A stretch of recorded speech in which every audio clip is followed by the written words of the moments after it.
Assalamualaikum warahmatullahi wabarakatuh. Salam sejahtera untuk kita semua. Saya bersyukur dan beruntung sekaligus berbahagia bahwa saya memperoleh kesempatan emas untuk memandu seminar virtual ini, terutama karena saya dapat kesempatan yang baik memandu dua orang hebat di negeri ini, yaitu Bapak Ahmad Fajar dan Bapak Babay.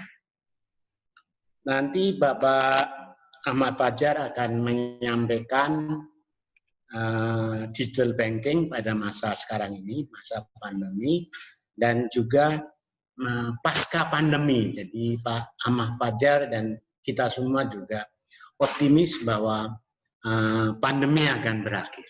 Jadi Pak Ahmad Fajar nanti juga akan menyampaikan bagaimana pasca pandemi COVID-19.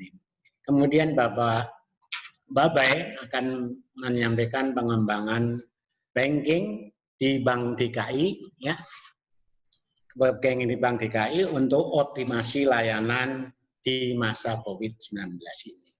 Sebelum dimulai, kami akan menyampaikan CV Bapak Ahmad Fajar. Kalau CV-nya itu panjang banget, jadi izinkanlah saya membacakan hal-hal yang cocok dengan suasana sekarang, karena semuanya penting ini. Jadi Bapak Ahmad Fajar saat ini adalah Direktur Utama Bank Victoria International Tbk.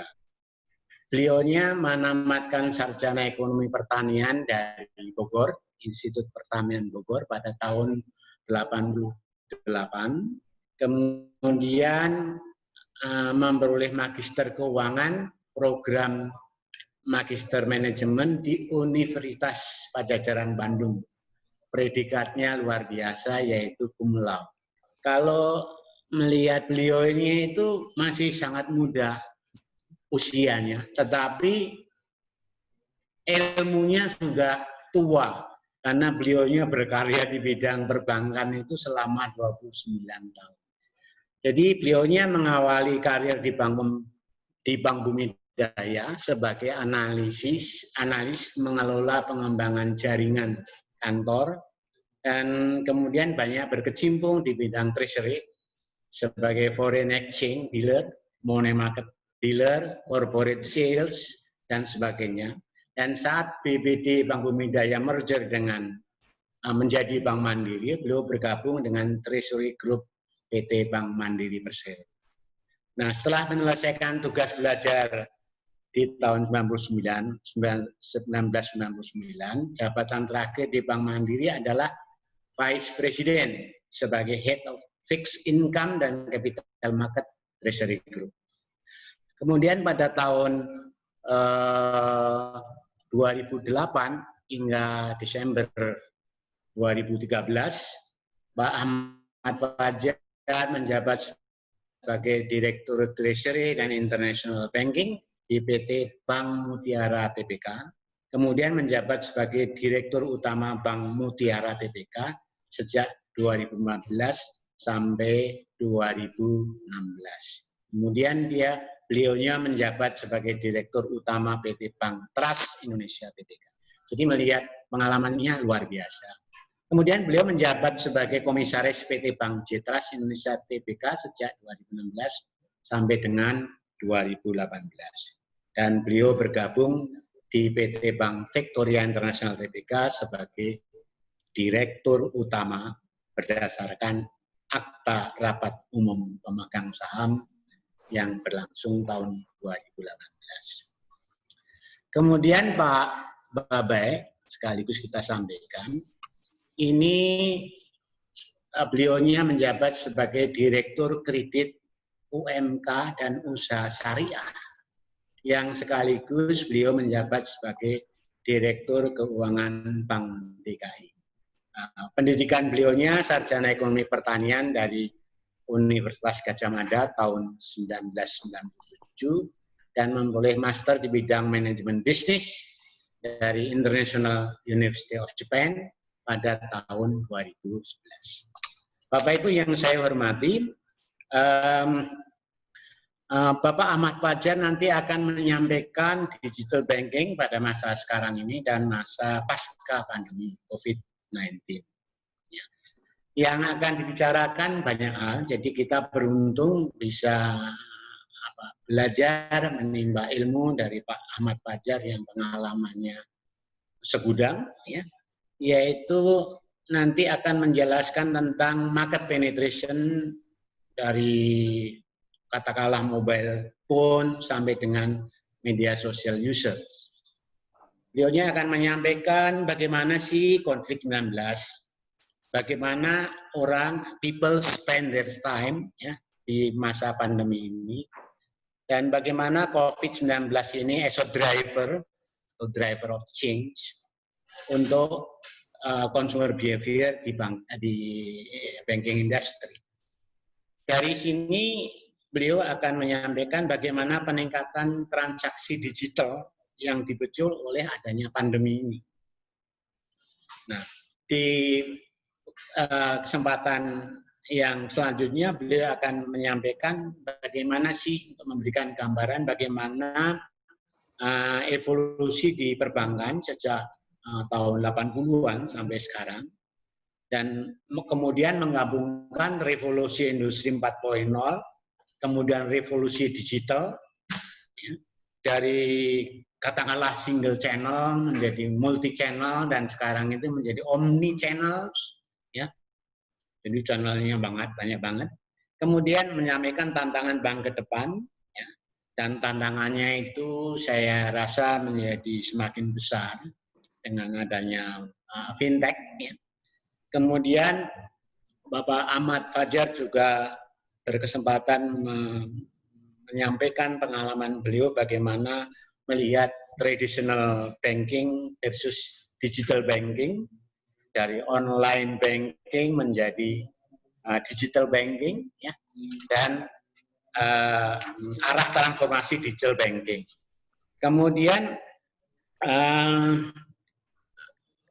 Pak Ahmad Fajar melihat bahwa kita perlu berkolaborasi, ya, bagaimana peran fungsi kantor cabang, dan bagaimana nantinya diakhiri dengan strategi-strategi setelah berakhirnya COVID-19 ini. Nah, sebelum membacakan apa yang akan disampaikan oleh Pak Obay, hari ini kita akan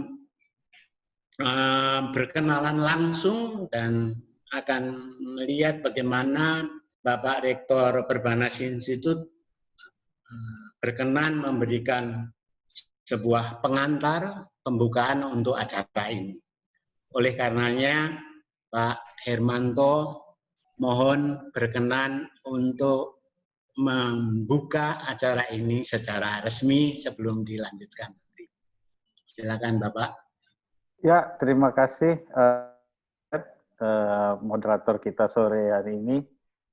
Semangatnya luar biasa.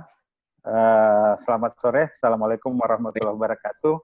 Yang saya hormati Pak Fajar dan Pak Wazdi, dua orang narasumber yang luar biasa. Tadi sudah diperkenalkan oleh Pak Dr. Step Subanijah. Jadi Pak Ahmad Fajar merupakan banker yang sudah sangat senior, ya, melewati berbagai krisis, ya. Saat ini kita juga mengalami pandemi yang setara dengan krisis COVID-19, sehingga nanti akan banyak mendapatkan pembelajaran dari beliau dan juga dari Pak Wazdi yang memang membawahi UMK serta unit syariah di Bank DKI. Perbanas Institute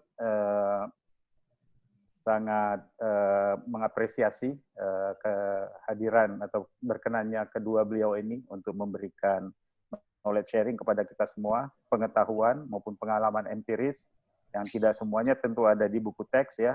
Jadi kita semua yang menghadiri atau mengikuti acara webinar ini, baik insan perbankan, para mahasiswa yang nanti akan bercita-cita atau berencana menjadi banker atau pelaku di dalam industri keuangan, serta juga para dosen, peneliti, ya, mudah-mudahan banyak yang bisa kita dapatkan di sore hari ini. Jadi sekali lagi kami terlebih dahulu berterima kasih dan kita akan menyimak sama-sama pemaparan dari Bapak Ahmad Fajar dan Bapak Babai Farid Wajdi. Terima kasih. Terima kasih Pak Hermanto. Bapak Ibu, itulah Rektor Perbanas Institute yang berkenan memberikan kata sambutan dan meresmikan pembukaan seminar virtual hari ini. Nah, saya lanjutkan untuk membacakan kira-kira apa yang akan disampaikan oleh Pak Babai. Jadi judul yang akan disampaikan oleh Pak Babai adalah pengembangan digital banking di Bank DKI. Karena beliau ini sangat berpengalaman di DKI, sudah cukup lama. Ya. Bagaimana perkembangan perbankan menghadapi atau mengantisipasi COVID-19. Kemudian banking industry in between, antara the fall and the rise industry, dan juga transformasi digital, sampai kepada efisiensi dan bisnis proses model yang akan ditawarkan oleh Pak Babai. Jadi nanti Pak Ahmad Fajar dan Pak Babai masing-masing mohon ini 20 menit untuk presentasi, kemudian dilanjutkan dengan tanya jawab. Nah, sebelum itu saya perkenalkan, nama saya Stef Subanija, walaupun tadi sudah disampaikan. Saya dari lahir sampai sekarang ada di Perbanas, jadi saya cukup tahu jadi dosen di program Pasca Sarjana Perbanas. Kesempatan pertama diaturkan kepada Bapak Ahmad Fajar selaku pembicara pertama dan Direktur Utama Bank Victoria International Tbk. Monggo Pak Fajar. Baik, terima kasih. Assalamualaikum warahmatullahi wabarakatuh. Salam sejahtera untuk kita semua. Mungkin saya sapa dulu. Om Swastiastu, Namo Buddhaya, Shalom. Teman-teman sekalian, saya sapa pertama tuan rumah Prof. Hermanto Siregar, teman baik saya, teman kuliah. Senior saya setahun, ada istilah namanya senior senang istri orang, tapi beliau orang alim. Saya juniornya, jadi juga senang istri orang maksudnya gitu. Tapi itu hanya bercandaan ya. Maaf Prof. Ini Prof. Hermanto, ini orangnya dari dulu pinter, humble. Jadi kita harus banyak contoh, termasuk yang viral itu kemarin bagaimana istilahnya yang kita bicarakan sangat relevan mengenai new normal. New normal itu ya berarti nggak normal lagi. Seperti halnya pada saat kita mengalami inflasi, banyak orang bensin naik, protes dan sebagainya. Kemudian lama-lama protesnya selesai, bensinnya, inflasinya tinggi dan sebagainya, orang getting used to. Berarti kita harus getting used to dengan kondisi yang sudah berbeda dengan sebelumnya. Berarti tidak kembali ke normal, tapi menuju yang new normal itu tadi. New equilibrium istilahnya kalau di ekonomi. Tapi marilah kita lihat. Nah, kalau boleh saya izin untuk men-share screen saya. Bolehkah Bu Cecilia? Saya belum sapa juga ya Pak host-nya, MC-nya Pak Stef Subanija. Bapak, saya kangen juga sebenarnya ngajar di Perbanas karena sejak 3 tahun yang lalu saya terakhir sebelum periodenya Pak Hermanto, saya masih ada waktu untuk mengajar di Perbanas, tapi ngangenin, artinya aura baunya Perbanas itu sangat membuat kita kangen gitu. Baik, saya akan sampaikan yang pertama mengenai bahan saya. Mohon maaf nih kalau suara saya terdengar dengan baik ya. Saya akan. Iya Pak. Ya, saya mulai kalimat ini daripada kenangan saya tahun 2003 Pak. Jadi kalau boleh teman-teman sekalian, Bapak Ibu, para members ini tiap saat makin banyak, luar biasa sekali yang mengikuti. Saya mulai tahun 2003, saya pernah waktu itu masih di Mandiri, saya diikutkan dalam program bersih transparan profesional. Jadi artinya lomba, suruh nulis dalam bahasa Inggris tentang gimana GCG itu. Nah, di situ Setelah selesai, masuk final, kebetulan alhamdulillah lah, nggak tahu kenapa saya masuk final, saya perkenalkan 3 no's waktu itu. No delay, no error, no fraud. Nah, dan itu prinsip-prinsip GCG, otomatis karena lombanya GCG ya. No delay berarti speed, no error berarti harus tepat, ya, nah, harus comply, harus punctual, no fraud. Gitu. Nah, kemudian pada saat ujian yang terakhir, saya diuji oleh mungkin Anda kenal Pak Muhtaryadi, pendiri LIPO dan yang membesarkan BCA. Pertanyaannya cukup unik. Pertanyaan demikian, Fajar, kalau saya kalau kamu punya anak, kamu akan ajarkan 3 hal, sebutkan apa? Saya jawab, Pak, yang pertama jelas saya diajarkan orang tua, saya akan mengajarkan anak saya yang pertama agama. Karena agama adalah basic moral, basic integrity. Yang kedua adalah saya akan ajarkan mengenai bahasa. Dia harus bisa on top dari bahasa Jawa, bahasa saya, bahasa Indonesia, harus bisa bahasa Inggris, ataupun kalau bisa bahasa Cina, dan sebagainya. Kemudian yang ketiga saya ajarkan matematik, karena matematik adalah kunci segala ilmu. Nah, beliau setuju, terus ngomong, Fajar, kamu perlu tahu bahwasanya yang nomor 1 itu kisah saya beli Bank Buana dulu waktu masih industri 1 and 2.0, itu dengan accounting dan sebagainya saya besarkan. Kemudian saya dengan adik-adik saya membeli Bank Penin, saya besarkan menjadi bank swasta 10 terbesar di Indonesia, itu sudah mulai ada mekanisasi hardware, core banking yang gede, mainframe istilahnya. Nah, kemudian waktu itu saya ketemulah dengan Om Lim, kemudian saya diminta untuk membesarkan, ditanya, kamu akan membesarkan BCA menjadi apa? Beliau menjawab, saya akan menjadikan ini bank clearing kedua setelah BI. Terus dengan cara apa? Teknologi, Pak. Nah, akhirnya disitulah makanya ketemu apa yang istilahnya pengembangan IT. Dan cita-cita beliau tercapai saat ini. At least 5 tahun terakhir, everybody pasti rata-rata punya ATM BCA. Sehingga itulah yang dianggap beliau sebagai bank clearing kedua.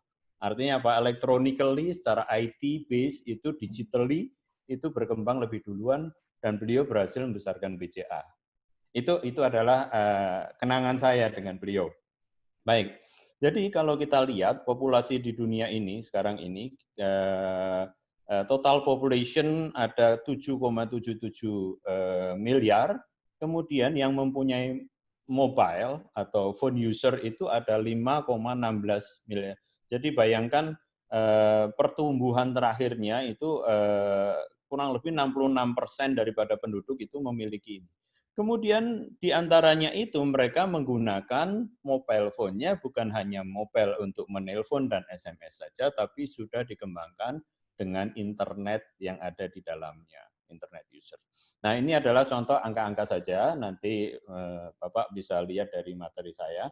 Kemudian ini smartphone, pengguna smartphone, mobile phone, laptop, komputer, dan sebagainya, rata-rata dengan adanya COVID ini, mereka menjadi dibanding tahun lalu, year on year, itu naik 76% menggunakan smartphone, laptop, PC, dan sebagainya, itu mereka paling banyak adalah menggunakan smartphone. Jadi ini merupakan alat, sebuah alat yang dulu dikira biasa-biasa saja menjadi alat ajaib. Kenapa? Karena merubah semua tatanan, merubah semua ini terutama dalam kondisi COVID. Dalam kondisi COVID itu banyak orang aneh-aneh. Netflix-nya nambah, kemudian ininya nambah. Kalau saya, karena saya senang baca, saya tambah beli buku sama nambah alat-alat audio. Jadi saya bikin green screen di belakang saya, kemudian saya tambahin dengan alat audio, terus saya pamerin ke tim saya nyanyi walaupun suara saya parah, tapi dengan audio yang ada saya bikin supaya suara saya kelihatan bagus. Nah, ini adalah contoh dalam kondisi COVID itu. Jadi dengan itu, COVID merupakan driver untuk perubahan behavior di dalam perbankan. Jadi ini contoh sebelum COVID, 49 customer menggunakan internet banking menjadi 57%. 47% menggunakan mobile apps, sekarang naik 55%. Ya otomatis lah, dengan susahnya kita berhubungan dan sebagainya, kita mendingan beli pakai GoFood, kita pakai GrabFood dan sebagainya. Karena apa? Untuk melindungi kita sendiri. Jadi the new way of banking. Jadi 50% nasabah mereka merasa udah oke dengan perbankan, tapi kemudian mereka merasa bahwasanya lebih baik pindah ke alat-alat karena bank mesti didatengin, bank pada tutup semasa COVID. Bank Victoria sendiri kita punya mobile banking, keunggulannya apa? Promo dikit nih, gratis, transfer kemanapun. Nah, tapi ya kalau kita mau datang ke cabang dan sebagainya kan sekarang susah. Dalam kondisi pandemi pun kita ikut, 70% cabang kita tutup, 30% yang hanya kita buka. Namun demikian untuk kedepannya mungkin kita akan kurangin lagi. Tahun ini saja dengan ada digitalisasi, kami sudah menutup 19 kantor cabang. Jadi otomatis semua beralih dari yang harus hadir namanya single channel, kita sudah mulai gunakan multi channel. Ya, nanti kalau perlu dua-duanya dipakai berarti bentuknya sudah omni channel. Nanti akan saya jelaskan. Kemudian dengan adanya itu, ini data dari Bank Indonesia, digital banking itu naik year on year 60%. Bayangin, luar biasa akibat COVID. Jadi yang memicu digitalisasi mungkin bukan hanya karena peraturan, karena apa, tapi ini yang utama adalah dengan adanya pandemi ini. Kemudian e-money juga naik drastis, ya pergi kemana-mana mendingan nge-tap atau menggunakan e-money daripada kita menggunakan atau e-wallet kita gunakan. Kemudian mobile banking naik 70%. Ini data rata-rata bank-bank pemerintah, Bank Himbara, Mandiri, BRI, BNI, BTN naik plus BCA. Nah, kemudian kita lihat marketplace, OVO, Link Aja dan sebagainya naiknya luar biasa, 230%. Nah, kita lihat berarti tadi yang saya sampaikan, ini salah satu driver utama pada saat ini. Anda bisa bayangkan kemarin ada teman-teman Mandiri, Pak Victor, teman saya mengatakan, dengan adanya COVID, dengan adanya pandemi yang biasanya mendevelop sendiri itu suatu program, itu dalam waktu 3 bulan, bahkan 1 tahun, ini harus dalam waktu 2 minggu, harus ada program-program baru yang menyikapi perubahan-perubahan wartawan. Termasuk perubahan yang cepat sekali, kita bisa berhubungan dengan Zoom ini, Zoom harganya naik drastis karena Zoom yang lebih fleksibel dibanding yang lain, orang merasakan seperti itu. Jadi market, jadi customer experience itu membuktikan. Jadi ini trust, brand image, dan sebagainya itu driver-driver yang lain, tapi pada saat ini COVID-19 merupakan driver utama. Disruptive technology, iya, dengan datangnya fintech dan sebagainya tentunya ada sedikit mengganggu, tapi justru mempermudah the way orang untuk berbisnis. Kemudian customer experience, nanti akan saya ceritakan. Customer experience adalah part yang sangat penting. Nah, ini saya nggak perlu ceritakan panjang, karena Anda sudah tahu tentunya kita ada di area industri 4.0 di mana ada Internet of Things. Kita semua butuh charger, semua butuh Wi-Fi. Kalau Wi-Fi lemot, kayak tadi pagi saya baru conference call, Wi-Fi-nya lemot, ya otomatis saya marah dong ke tim IT saya. Kenapa kok tiba-tiba anjlok? Kalau sore nanti di Perbanas ini webinar saya putus gimana? Nah, ini adalah contoh bahwasanya kebutuhan kita, hierarki kebutuhan kita sudah sedikit bergeser. Salah satunya adalah butuh internet yang andal, Wi-Fi yang cukup andal. Baik, saya lanjutkan. Ini kisahnya dulu. Saya yang ingat banget ini tahun 2006 saya ikut jalan-jalan karena program Sespi Bank di LPPI untuk terakhir sebelum seseorang itu jadi direksi, biasanya untuk kualifikasi direksi, kepala divisi. Nah, ada teman saya namanya Mas Anggoro, sekarang Wadirut BNI. Nah, saya orang Mandiri sudah menggunakan namanya SMS banking, transfer kemana-mana. Mas Anggoro cuma lihat, kok aku belum ya Mas ya. Nah, tapi kemudian BNI mengejar. Nah, itu adalah contoh-contoh di periode-periode di mana ini adalah e-money, internet banking didahului dengan SMS banking. Yang saya kagum waktu itu, di Eropa sendiri, kita jalan-jalan ke Helsinki, ke Finland, di sana kemudian ke Sweden, ada namanya Sempo Bank, kemudian jadi Fidor, sekarang terkenal. Fidor itu bank yang tanpa hanya mengandalkan internet. Saya tanya, kenapa kamu pengembangannya kok duluan SMS banking dengan internet banking? Dia jawab, Fajar, kamu harus tahu. Kenapa? SMS banking itu masih rawan loh. Waduh, bahaya, saya baru tahu. Security-nya dibanding internet banking. Tapi kemudian di kemudian hari kita akan melihat ternyata SMS dengan internet dijadiin satu, menjadilah itu yang namanya mobile banking. Nah, inilah sekarang ada namanya NFC, ada namanya QR code yang digalakkan oleh Bank Indonesia sehingga application interface ini, API ini kita harus menjadi apa yang namanya open banking. Itu gambaran daripada perkembangan. Jadi bank yang dulunya transaksinya hanya tradisional mengandalkan ketemu dengan single channel, kemudian sudah berkembang, BCA paling dahulu perkembangannya dengan ATM disusul Mandiri dan sebagainya, disusul bank-bank lain, kemudian sekarang sudah sangat beda. Jadi ekosistem sudah berubah mengikuti ekosistem dari masing-masing supply chain yang diikuti oleh bank. Nah, saya lanjutkan. Jadi salah satunya adalah bank itu kenapa harus cepat berubahnya. Kita contohkan saja Steve Jobs. Dalam menemukan iPhone, dia mikir dulu handphone, saya bangga sekali waktu masih menjadi dealer di Bank Bumidaya dengan handphone pisang itu, bangga sekali punya Nokia pisang dan sebagainya. Tapi gunanya hanya untuk SMS dan bicara.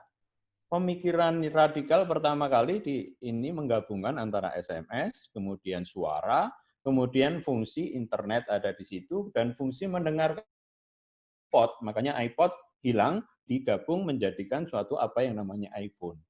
Jadi perubahan ini tidak mengikuti pakem-pakem, tapi lompat ke depan. Demikian juga yang dilakukan Elon Musk dengan SpaceX-nya. Cita-cita beliau sekarang ke bulan sudah bisa jalan-jalan dengan mudahnya, membuat roket lebih cepat dan lebih aman.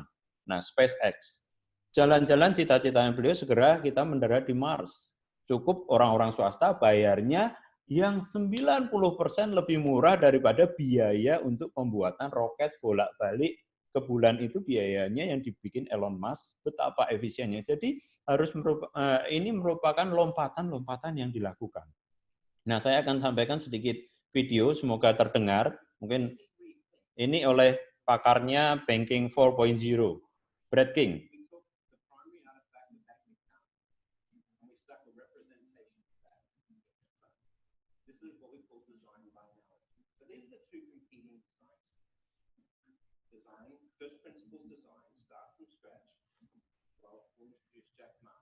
Hear what he had to say about competing with Walmart. Now, it doesn't matter that he's talking about the retail business there. He's used the same strategy in financial services, making him one of the fastest growing financial services organizations and financial services.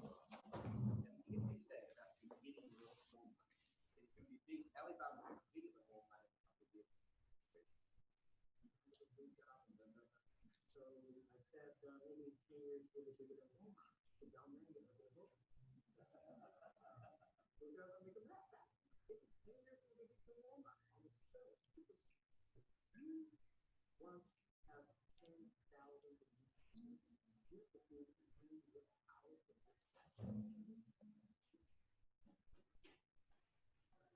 that's all he says in these. So in the world that Jack Ma thinks of financial services being embedded in people's lives, the ultimate low-friction financial services engagement means we can execute a completely rethink. Oke, saya lanjutkan. Mungkin mohon maaf nih suaranya dari videonya mungkin kurang keras, tapi bisa baca teks di bawahnya. Jadi Jack Ma itu mengatakan, ini Brad King ini kan dukunnya perbankan. Dia sudah nulis sejak Bank 2.0. Kemudian 3.0 dia meramalkan akan 4.0 seperti apa, dan dia sedang nulis untuk 5.0. Mendengarkan itu saya kemarin waktu puasa, ya saya ingin baca bukunya Brad King, tapi kok bahasa Inggris dan kita lihat dari digital agak susah ya, siapa tahu nanti ada yang sudah ini. Dan saya tiba-tiba ingat gitu, sejam kemudian, ajaibnya gitu, sejam kemudian ada yang nelpon saya, Pak Fajar udah punya bukunya Brad King belum? Wah, belum, yang saya terjemahkan. Nah, itu sahabat saya Pak Bari Aryono kemudian tiba-tiba ngasih buku ini. Nah itu jadi syukur, puji Tuhan bahwasanya alhamdulillah ini kita baru mikir aja Tuhan langsung memberikan. Nah ini contoh insya Allah kalau kita lagi puasa dikasih karunia oleh Dia. Jadi dia bilang tadi antara lain, it's all about experience, customer experience. Either bank removes friction, jadi friksi di dalam perbankan itu bank itu kadang-kadang aturannya kaku dan sebagainya. Orang lain akan ada dan terbukti sekarang bank digital dan fintech sudah melakukannya lebih cepat. Nah ini kemudian Jack Ma tadi dia bilang saya berani betting dalam waktu 10 tahun saya bet saya akan bisa mengalahkan Walmart. If you want 10,000 new customer, ya dia harus buka cabang banyak, kemudian bikin warehouse. Kalau bank mungkin buka cabang branch yang banyak. Dia bilang, I just need 2 computers. Nah itulah revolusi yang radikal, itulah yang membuat sekarang ini adanya disrupsi. Jadi yang dulu namanya single channel, kemudian berubah menjadi multi channel, sudah mulai online, sudah mulai digital, kemudian ke depan adalah Alibaba sudah mulai ya, jadi bisa mesen digital dari rumah dan sebagainya, tapi barangnya mungkin ada fashion baju, bajunya kurang halus, bisa datang ke tokonya tapi sudah order dari rumah. Kemudian dari situ kita pilih ambil yang ini sudah dibayar, tinggal ambil barangnya. Jadi itulah yang namanya omni channel, multi tambah lagi tambah banyak. Nah ini yang bahaya sekarang ini rumornya ya, ini benar atau tidak di market. GoFood kita kan bisa order, itu banyak suppliernya adalah SMI atau yang sudah gede, retail, jaringan retail, kita pesen. Tapi kalau dia nanti suatu ketika mengadopsi join dengan Rebel Food, di mana dia punya pabrik dengan dapur ratusan di Indonesia dengan mungkin ribuan dapur, yang mengalahkan harga dan rasa daripada semua yang di Indonesia bisa habis itu nanti. Itulah yang namanya omnichannel. Nah, kemudian dia akan bilang robo advice machine. Mungkin bisa dilihat dikit.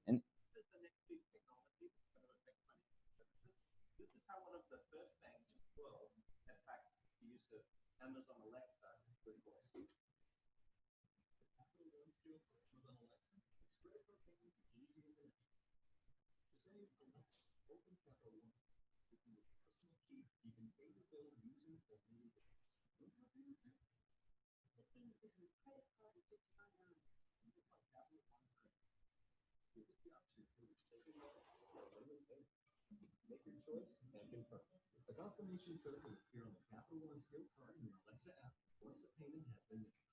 Confirm. All set. I've made the payment. The Capital One Skill makes account management as easy as picking up. Just ask Alexa to find out for yourself. Now this is not bad for a first attempt at adapting Alexa, but what they did is they just took the product they had in the branch, the credit card, and said, how do we put this on the voice channel? Ya, jadi itulah yang disampaikan oleh Brad King, mengatakan bahwasanya semuanya itu nanti ke depan cukup kita mengatakan, sekarang pun di WA kan kita juga sudah mulai bisa ngomong tertulis dan sebagainya. Jadi instruksi-instruksi itu cukup kita dengan mulut, tidak perlu nulis, dan kecepatan speed itu berubah.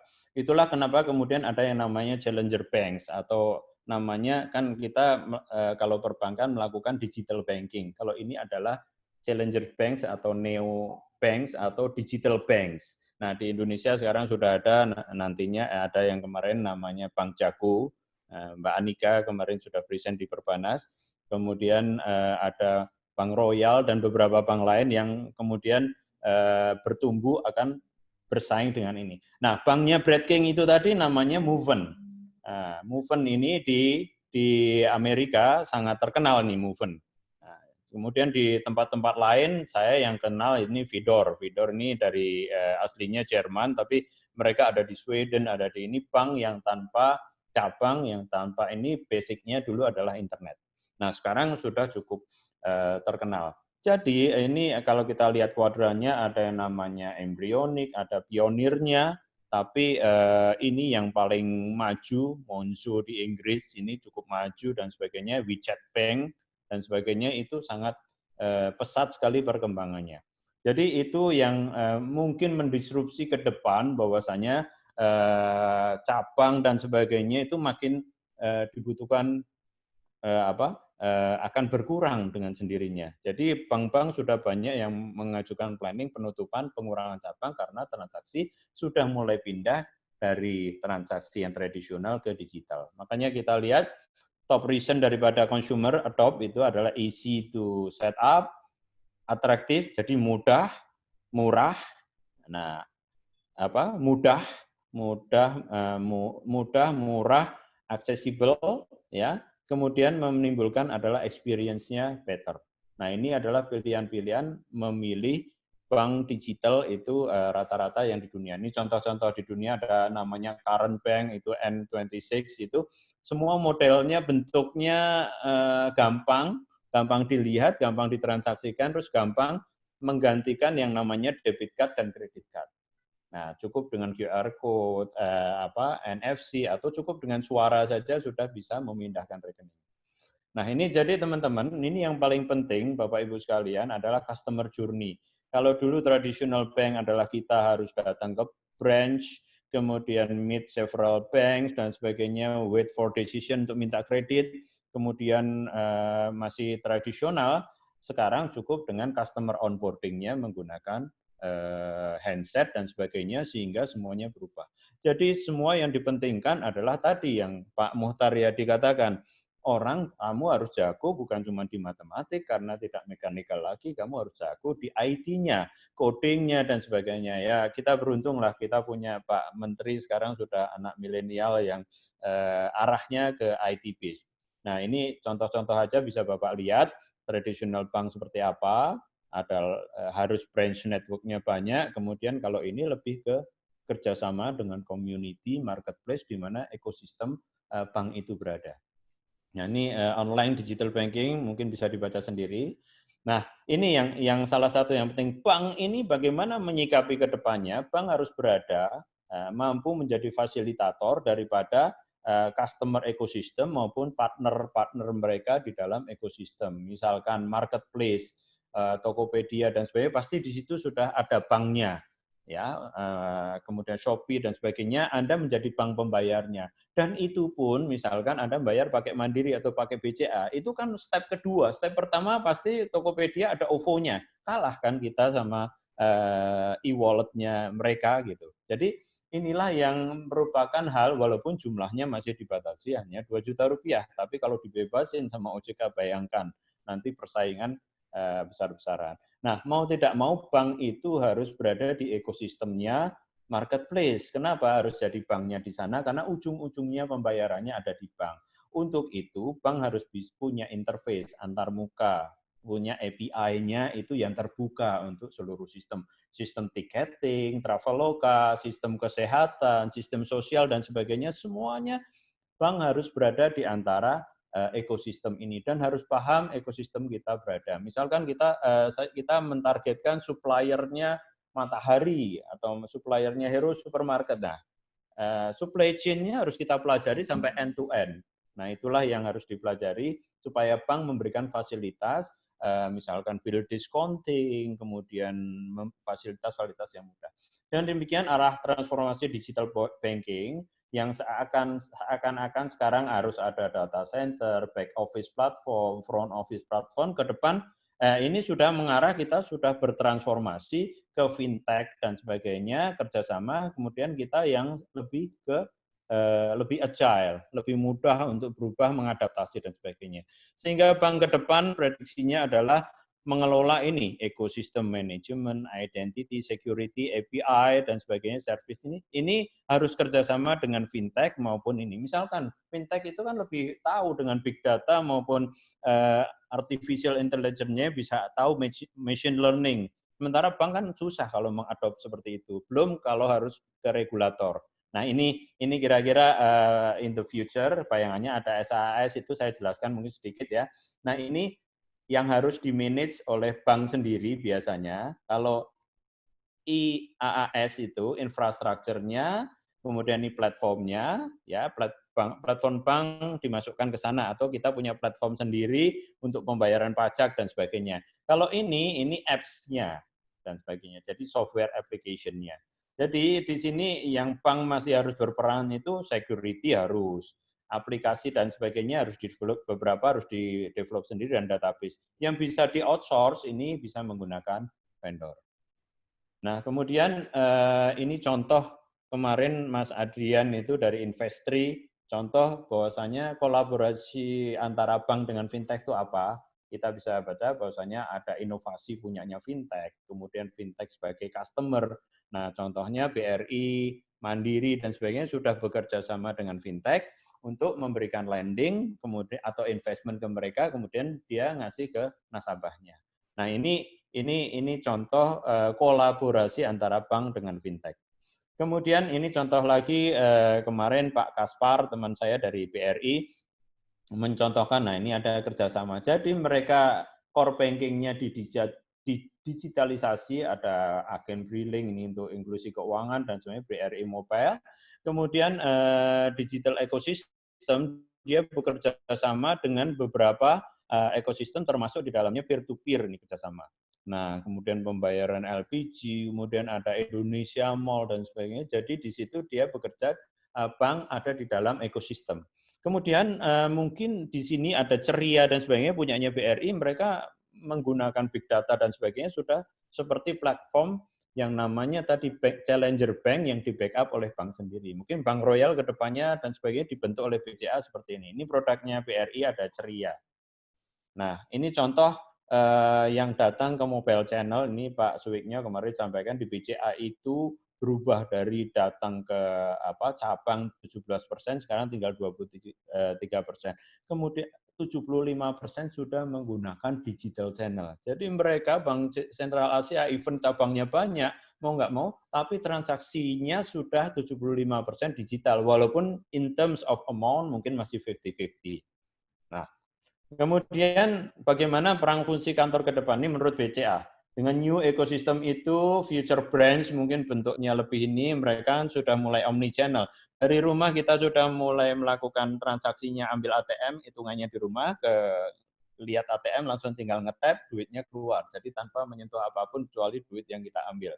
Itu contoh omni-channelnya di BCA.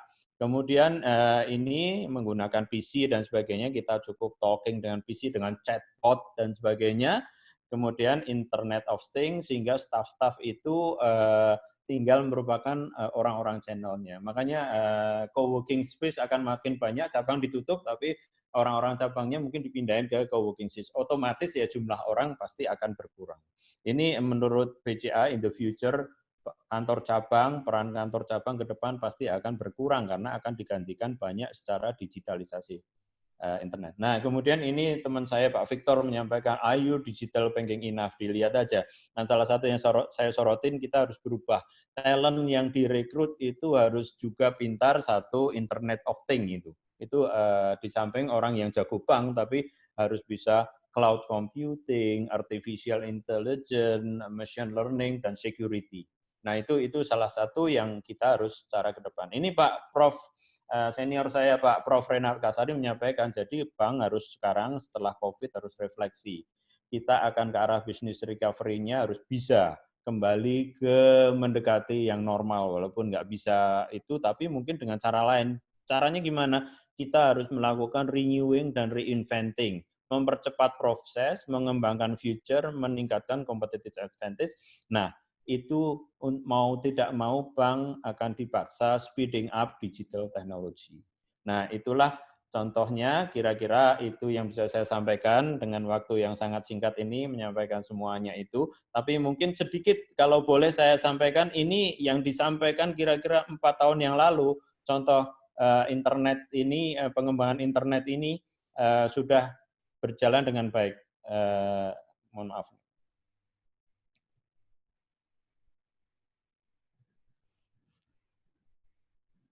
If there are billions of conversations happening every minute, imagine how many times your bank must have been talked about while you finish watching this video.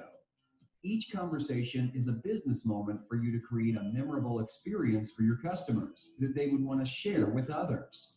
Envision the world's future, from smartphone to a smarter phone, from a car with a driver to a car without a driver. future is the next present, where our imagination today has become Lisa's fully automated banking experience in 2020. While Lisa is sleeping, her phone receives a notification regarding the shipment, which is ready with the exporter. The intelligent software checks for funds and notifies her bank that she would need a letter of credit. Understanding an urgent change in schedule, her phone automatically resets the alarm for 7 a.m. so that she can plan her day. By the time Lisa is ready to go, her smartwatch receives a notification that her black vehicle is low on fuel and suggests that she drives the red car. The GPS selects the shortest route, and Lisa arrives at New Age Bank's intelligent branch sharp at 9. From the moment Lisa arrives at the bank's special branch with no staff at all, the door installed with intelligent communicators scans Lisa to notify the bank about her arrival. Bank's interactive walls talk to Lisa to tell her about how she can transact better with bank's offers or corporate credit. Meanwhile, her smartwatch directs her to a special kiosk where the bank welcomes Lisa, automatically logs her in, and connects her to an expert who is a client of the bank too, to guide her about the needs for the letter of credit. Within minutes, her letter of credit is approved, the exporter receives the payment, Lisa's shipment is released, and the time is just 9:15 a.m. Rewinding to today, can you imagine the intelligent banking experience on a vacation? While Ted is enjoying his vacation, a bike, Harley, passes by, catching his attention. The bike has been Ted's dream since school. Ted takes a picture and uploads it on his social media account.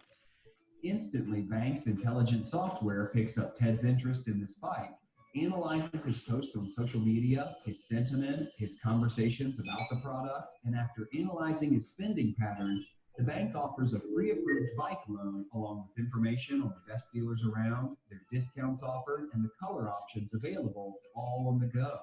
While Ted is still on vacation, bank's geotagging technology identifies Ted's location, instantly analyzes his credit card spending patterns, and offers him the best deals on bike accessories at a nearby store. And this is not all. Before the vacation ends, the bank delights Ted by offering him free airline miles and complimentary hotel stay to plan his next vacation. Imagine millions of customers like Ted. Ya, Bapak Ibu sekalian, jadi itu adalah contoh bahwasanya itu sudah real terjadi di saat ini. Kita membayangkan bahwasanya semua bisa dengan geotag dan sebagainya. Jadi Bapak-bapak hati-hati kalau pegang handphone sekarang bisa dicari geotagnya karena BTS dimanapun kita nggak bisa bersembunyi kan. Aduh, kamu di mana Pak? Aku di sini. Oh, tak lihat dari geotagmu kamu nggak ada di situ. Nah ini sehingga di situ akhirnya secara spiritual saya menyadari bahwasanya dulu waktu kecil diajarkan bahwasanya Tuhan itu ada menyuruh malaikat, Rokib dan Atid ada di kiri kanan, kemudian dia nyatetin terus amalan. Saya bayangin Rokib Atid pasti capek banget nyatetin amalanku. Ternyata setelah itu dengan adanya geotag, dengan adanya tapping, ini bisa tahu dimanapun, ya saya tinggal dicekrik saja sama malaikat, cekrik. Fajar dari mana saja, recordnya apa saja, tinggal dihitung balance-nya, baik dan buruknya. Dengan demikian, Tuhan itu kan sangat futuristik, sudah tahu bahwa cukup dengan segala sesuatunya, malaikat nggak perlu di kiri kanan, tapi cukup kita di-tap. Hati-hati itu Pak Step. Ya, baik, terima kasih. Itu dari saya. Jika ada pertanyaan bisa disambung. Terima kasih. Wassalamualaikum warahmatullahi wabarakatuh. Waalaikumsalam. Terima kasih Pak Ahmad Fajar. Ini apa yang disampaikan oleh Pak Fajar ini kata kunci semua itu. Naluri saya sebagai seorang dosen, Pak. Kalau itu dibuat artikel jurnal udah banyak banget Pak itu judulnya. Bisa dibuat buku, puluhan buku ini. Jadi nanti materinya bisa di-share ya Pak ya. Ya, ada, Pak, sebelum ada tanya jawab, mungkin sebaiknya kita mendengarkan lebih dahulu paparan dari Pak Babay. Pak Babay, ada? Pak Bu Cici? Tidak ada. Kesempatan berikutnya kami sampaikan kepada Bapak Babay yang akan mempresentasikan, akan menularkan pengalamannya di bidang pengembangan banking digital khususnya di Bank DKI. Pak Babay, silakan Bapak. Assalamualaikum warahmatullahi wabarakatuh. Waalaikumsalam. Pak Hermanto, Pak Step, Pak Fajar yang kami hormati.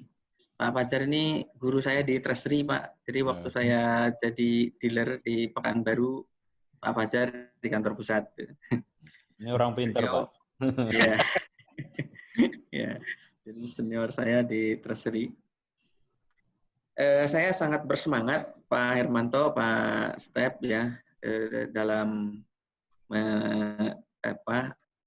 dalam menerima undangan ini, karena ada hal yang satu adalah berbagi ilmu itu adalah amal yang tidak akan terputus Pak, walaupun kita sudah meninggal gitu. Jadi mudah-mudahan nanti kalau saya dihisab gitu kan, sudah mengamalkan apa? Oh, saya diajak Pak Hermanto beramal di Perbanas. Pak Hermanto ada di mana? Mungkin sudah masuk surga duluan gitu. Seperti itu. Ketika dihisab begitu lah kira-kira Pak. Ya. Terus ini saya lihat banyak mahasiswa yang hadir ya, di partisipan ada 300-an, saya yakin banyak mahasiswa yang hadir. Mahasiswa yang ikut di seminar ini, saya memberi pesan gini, karena ini saya membawahi direktur syariah, jadi nggak lengkap kalau nggak ada bahasa Arabnya, Pak. Alladzina yadhkurunallaha qiyaman wa qu'udan wa 'ala junubihim wa yatafakkaruna fi khalqis samawati wal ard. Jadi apa yang tadi Pak Fajar sampaikan, bahwa orang banker harus banyak baca buku gitu kan, harus banyak berinovasi gitu. Jadi dalam bahasa agama tafakkaru gitu ya. Jadi berpikir gitu. Ketika duduk, ketika berdiri, ketika berjalan, kita harus berpikir apa yang diciptakan Tuhan itu. Sehingga kita menjadi orang yang inovasi. Inovasi adalah kata kunci kalau dalam bukunya Pak Renal Kasali kan judulnya inovasi atau mati gitu kan. Jadi kalau nggak berinovasi ya siap-siap mati. Nah, Bank DKI pun demikian Pak. Jadi Bank DKI senantiasa berinovasi, terutama mulai digital banking ya. Jadi mohon maaf, apa tuh materinya? Oke. Jadi saya kasih judul materi ini pengembangan digital banking. Ini khususnya lebih di Bank DKI ya. Sebenarnya tidak hanya di masa pandemi ya. Kita udah dari tahun 2005-an sudah mulai mengembangkan ke arah digital. Tapi memang itu butuh proses gitu. Oke, next. Next. Nah, ini informasi mengenai pandemi ya. Next saja. Nah, ini kalau kita lihat pandemi ini, wabah COVID-19 ini berdampak kepada sektor ekonomi. Jadi kita lihat pertumbuhan ekonomi lebih turun dibanding tahun sebelumnya. Misalkan ini sampai bulan Maret, April pertumbuhan ekonomi di Sumatera hanya 3,25, Kalimantan 2,49, Sulawesi 3,83, Papua 2,8 dan seterusnya. Jadi pertumbuhan ekonomi menurun. Begitu juga dengan di Jakarta, kita lihat di layar yang sebelah kanan gitu. Jadi di ujung itu di TW1 2020 pertumbuhan ekonomi Jakarta itu turun ya dari 2019 di 5,96 turun ke 5,06. Oke, next. Nah, ini karena saya yakin yang hadir juga banyak mahasiswa, jadi kita belajar dari apa yang sudah kita alami, gitu ya. Banker-banker senior pasti mengalami tahun 98. Saya baru ODP 98 gitu. Nah, Pak Fajar sudah jadi senior manager di Bank Bumidaya. Saya baru masuk tahun 98 gitu. Nah, sejarah ini penting dipelajari karena kalau kita lihat kerajaan-kerajaan terdahulu itu bisa eksis itu karena dia memahami sejarah. Jadi Sultan Fatih itu mengamanatkan bahwa kalau mau eksis hanya dua sebenarnya yang kita pelajari. Satu sejarah dan kedua bahasa. Nah, Pak Fajar tadi cerita bahasa. Nah, ini sejarah krisis moneter ya. Jadi krisis moneter tahun 98, kita lihat angka garis yang biru, Jadi pertumbuhan ekonomi di tahun 98 itu sampai minus 18.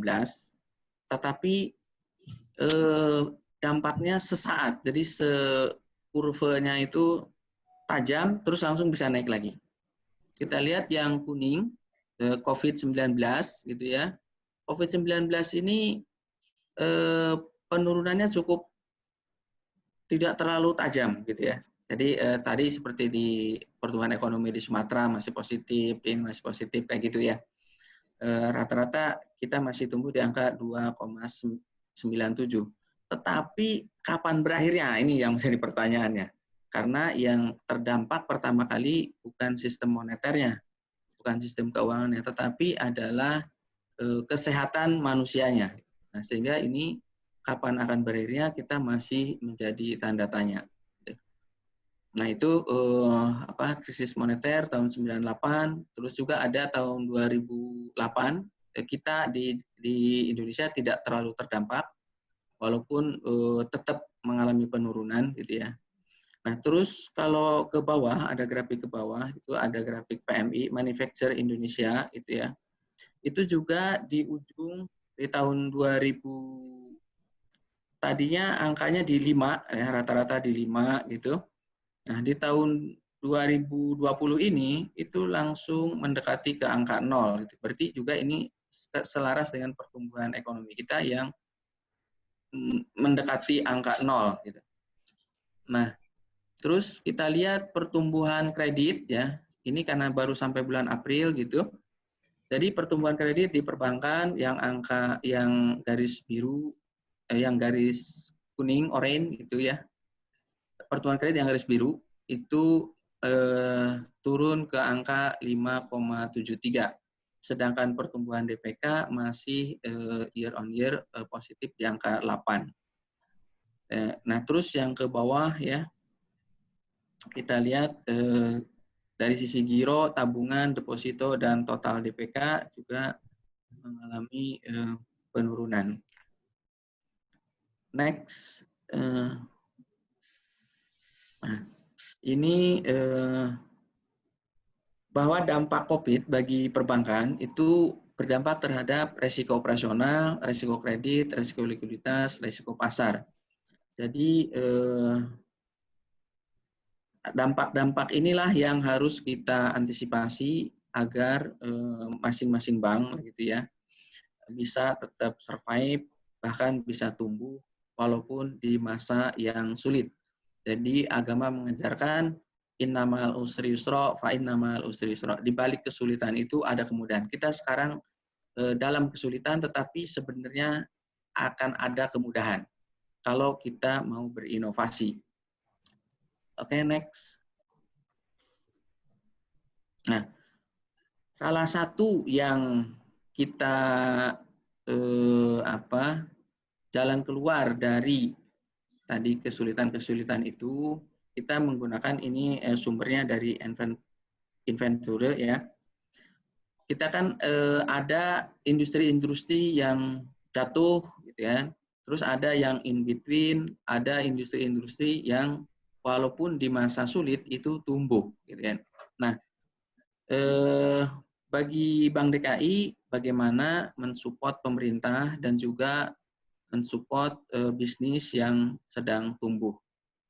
Contoh ini yang tumbuh adalah ada di grocery.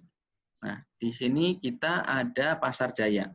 Jadi kita memberikan support baik teknologi maupun pembiayaan kepada Pasar Jaya. Terus di sisi delivery food itu, nah kalau Bu Sisil atau Pak Step, istri Bapak kan tidak pernah mengeluh ada kenaikan harga beras. Nah, gitu kan. Nah, itu sebenarnya ada peran perbankan di sana. Karena DKI ini tidak punya sawah gitu ya. Tidak punya kebun-kebun sayur gitu. Tidak punya minyak sawit gitu ya. Nah, tetapi harga di DKI itu paling stabil, Pak, dibanding provinsi lain. Karena kita berkolaborasi antara bank, Pemprov, dan BUMD Pangan. Di sini ada Dharma Jaya sama Food Station. itu bagaimana agar BUMD pangan ini bisa menyediakan stok pangan itu 6 bulan ke depan. Jadi walaupun stoknya mungkin tidak langsung di gudangnya kita, tetapi kita sudah memanage stok itu untuk 6 bulan ke depan. Jadi Bu Sisil tidak perlu khawatir tidak ada beras di Jakarta. Itu. Nah, itu jadi tanggung jawab kami itu. Jadi kita meeting rutin bagaimana menyediakan beras gitu ya, terus daging, ikan, telur gitu. Dengan BUMD pangan dan pemerintah, sehingga Bapak Ibu mahasiswa juga tidak mengeluh bahwa harga telur naik gitu. Nah, terus lagi adalah ada Pamjaya ya. Pamjaya itu di bidang air minum, sanitary. Kita juga support mereka di situ. Terus di masa pandemik ini yang harus kita support itu juga adalah kesehatan. Jadi kita ada bagaimana supaya RSUD ada 8 RSUD yang besar, ada 20 RSUK sama 400 puskesmas, itu yang kita support pembiayaannya. Jadi mereka tidak lagi khawatir cash flow-nya terganggu gitu. Walaupun ada tagihan-tagihannya yang tentu saja agak lambat dibayarkan kepada RSUD, RSUK itu. Kita memberikan kredit kepada mereka dengan bunga yang jauh lebih kecil itu dibanding harga di pasar. Nah, itu semua dengan cash flow yang terjamin, maka obat-obatan, pelayanan, dan lain-lainnya di rumah sakit bisa berjalan dengan baik. Terus dengan strategi itu, tadi ya, kita selalu optimis bahwa di masa sulit ini pasti ada kemudahan. Kita DPK kita di bulan Mei ini masih tumbuh bagus di 9% year on year. Bulan Juni ini saya targetkan di 10% gitu ya. Kredit juga kita tumbuh 9% year on year. Dan fee-based income, nah ini fee-based income itu sebagai kalau dulu di kredit bunganya lebih tebal gitu ya. Kalau sekarang di masa pandemik ini kan kita melakukan relaksasi bahwa bunga-bunga untuk kredit pembiayaan kita turunkan, karena kalau tidak diturunkan kita tidak berempati kepada masyarakat yang sedang terkena wabah, sehingga kita turunkan. Nah, sebagai gantinya masyarakat akan banyak lebih bertransaksi melalui ATM, melalui mobile banking, sehingga di pertumbuhan PBS kita juga meningkat. Next. Nah, ini tahapan transformasi digital di Bank DKI. Jadi dari tahun 2007 kita sudah punya Jack Card, tapi waktu itu ya belum terkenal. Sekarang Jack Card kita ini penggunanya nomor 4, Pak. Di bawah bank-bank besar. Nah, di bawah dulu kami dan Pak Fajar di sana. Jadi di bawah BCA, Mandiri, sama BNI. Yang keempat itu kita, Pak, Bank DKI. Jadi pemegang e-money itu kita terbanyak keempat. Terus di tahun 2014 kita ada cash management generasi pertama, tahun 2015 Jack Mobile, ya, terus tahun 2016 dirubah menjadi Jack One. Nah, tahun 2016, 2017 itu kita banyak memberikan subsidi melalui kartu. Jadi kartu kita dengan edisinya itu sudah disetting. Jadi gini, orang yang diberikan subsidi itu diberikan tunai dan juga diberikan yang non tunainya. Dalam kartu ATM itu tidak boleh diambil tunai. Jadi dia nanti ditukar dengan subsidi pangan. Jadi misalkan subsidi pangannya di situ ada beras, susu, telur gitu. Jadi kalau pemegang kartu itu datang ke Pasar Jaya atau ke pasar-pasar yang sudah ditentukan, hari ini dia mau ambil telur. Besok mau ambil telur lagi. Oh, nggak bisa, Bu. Telur Ibu sudah diambil. Kayak gitu. Karena itu terrecord. Terus hari ini mau ambil misalkan Ibu sisanya sapi, daging sapi ini belum keambil. Oh iya ya, belum diambil. Nah, kita tahu mana yang dia belum ngambil, mana yang sudah diambil. Karena kalau tidak ada record itu, nanti akan bisa double-double. Orang ngambil telur lebih banyak gitu, atau ambil daging sapi lebih banyak. Nah, dan harganya sudah disubsidi. Jadi misalkan harga ayam itu 8.000 satu ekor gitu ya. Harga sesungguhnya kan 35.000. Harga daging sapi 30.000, harga sesungguhnya kan 120 minimal 80.000. Nah, jadi itu sudah disubsidi oleh pemerintah. Jumlahnya 1,1 juta orang, 1,1 juta kartu, 1,1 juta orang. Seperti itu. Jadi kita untuk anggaran subsidi kepada masyarakat yang membutuhkan di DKI ada 4 triliun 1 tahun. Nah, terus setelah itu kita kembangkan Jaklingko di tahun 2018. Jadi mulai dari angkot, terus bis agak besar, terus sampai ke Transjakarta bisa menggunakan Jaklingko. Ini Jaklingko sudah digunakan, tetapi terus kita kembangkan supaya penggunaannya bisa lebih efisien, bisa lebih friendly terhadap masyarakat Jakarta. Jadi fungsi Bank DKI tidak hanya sebagai bank, tapi juga sebagai pelayan masyarakat gitu ya, seperti itu.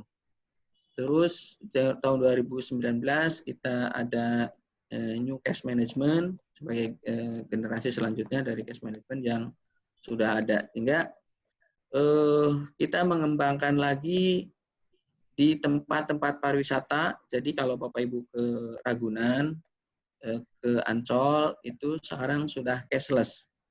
Dan kalau ke Ragunan, ke Ancol, jadi manajemen Ancol tahu berapa orang yang masuk Ancol, berapa orang yang masuk Ragunan gitu ya. Ada dashboardnya, berapa mobil yang masuk, berapa sepeda, berapa motor gitu ya. Itu ke-record secara online di dashboardnya pimpinan Ancol, pimpinan Ragunan, seperti itu.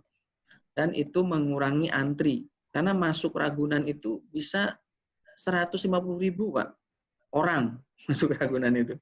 Jadi hewan nonton orang sebenarnya. bukan kita nonton hewan. Gitu. Karena banyak banget Pak. Dan kalau terjadi pakai tunai, antriannya panjang bisa sampai ke jalan TB Simatupang tuh Pak. Itu. Nah, dengan adanya di tap gitu ya atau digesek sehingga itu menjadi lancar. Jadi tidak macet. Oke, next. Nah, ini layanan e-channel kita lihat dari data ya, yang biru itu cabang. Jadi frekuensi transaksi itu di cabang itu memang turun. Tadi seperti Pak Fajar cerita, banyak bank tuh akan tutup cabangnya. Itu memang sesuai strategi yang ini ya, karena dilihat dari data orang datang ke cabang tuh turun. Terus orang menggunakan ATM itu relatif stabil sebenarnya, turun sedikit lah ya gitu. Tapi masih tetap stabil. Tapi kita lihat orang menggunakan internet banking, mobile itu pertumbuhannya pesat, yang merah itu. Nah, kalau dilihat dari volume transaksi, memang volume nilai uangnya yang ditransaksikan masih tetap banyak yang melalui cabang. Karena yang melalui internet banking itu kan retail, ditransfer gitu ya, terus pindah buku gitu, kecil-kecil. Dan biasanya bank membatasi jumlah transaksi melalui internet banking. Nah, yang lewat ATM juga dari sisi nominalnya datar ya, tidak terlalu besar juga secara nominal. Sehingga di cabang secara nominal besar, tetapi secara frekuensi transaksi itu semakin menurun. Oke, next. Nah, ini tadi sekilas sudah saya sebutkan bahwa untuk tetap survive, kita harus berkolaborasi, terutama kalau di Pemprov DKI dengan Pemprovnya dan dengan BUMD. Itu ada Transjakarta, ada Pasar Jaya, ada Food Station, ada Paljaya, ada PAM dan sebagainya. Terus juga kita harus efisiensi tadi. Efisiensi kita tidak banyak membuka kantor cabang. Untuk tahun ini sedikit sekali kita membuka kantor cabang, tetapi kita akan buka laku pandai atau keagenan. Itu strateginya, karena itu akan lebih efisien dan lebih berkolaborasi dengan masyarakat. Terus market deepening, jadi kita memperdalam market yang sudah ada di sekolah, di pasar, di penduduk-penduduk. Oke, next. Nah, ini digitalisasi transaksi keuangan Pemprov. Nah, jadi kalau dulu Jakarta itu kalau dinilai sama BPK itu selalu wajar dengan pengecualian. Sejak tahun 2018, tahun 2019 itu Pemprov DKI memperoleh WTP wajar tanpa pengecualian. Itu karena salah satunya adalah disupport oleh sistem perbankan atau digitalisasi perbankan. Karena dengan digitalisasi keuangan Pemprov melalui perbankan itu lebih transparan, lebih cepat, gitu ya. Dan rekonsiliasinya juga lebih cepat, lebih terukur. Jadi tidak banyak berselisih di pembukuan-pembukuannya. Nah, dengan itu salah satu prestasinya adalah di tahun 2018 memperoleh WTP, wajar tanpa pengecualian. Nah, jadi APBD-nya Pemprov itu terbagi dua, ada pendapatan, ada belanja. Nah, kita melakukan digitalisasi di dua garis besar keuangan Pemprov, yaitu di pendapatan, ada pajak daerah, kita ada PBB online, pajak hotel, restoran online, gitu ya.